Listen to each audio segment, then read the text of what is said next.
আমাকে সকালেই উঠতে হয়, আর আমার সারা দিনটা পুরো ব্যস্ততা শিডিউলের মধ্যে দিয়েই কাটে।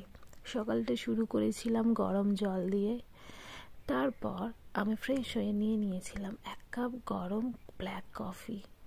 যেহেতু আজকে ইউএসএ সেশন ছিল, ইউএসএ সেশনটা করাতে ব্ল্যাক কফিটা নিয়েছিলাম। তারপর ব্যাক টু ব্যাক সেশনগুলো করিয়ে নিয়েছিলাম। ব্যাক টু ব্যাক সেশন করিয়ে নিজেকে মেনটেন করা, নিজের এক্সারসাইজ করা, নিজের জন্য রান্না করা অনেকটাই হার্ড। তখন মনে হয় কেউ যেন করে দিলে ভালো হয়, বাট আমি এগুলোকে খুব এনজয় করি, ভালো লাগে। সমস্ত কাজ আমি নিজে একাই করি। 8:30টার পর আমি নিজের এক্সারসাইজ করার সুযোগ পাই, তারপর নিজের জন্য রান্না করি। রান্নার মধ্যে সমস্ত কিছুই আমার হেলদি খাবার থাকে, আর এইভাবেই আমার সারা দিনটা কাটে খুব ব্যস্ততার মধ্যে দিয়ে। সব ব্যস্ততা সামলে নিজের জন্য এক্সারসাইজ করা, হেলদি খাবার বানানো, এর মতো সুখ কোথাও নেই।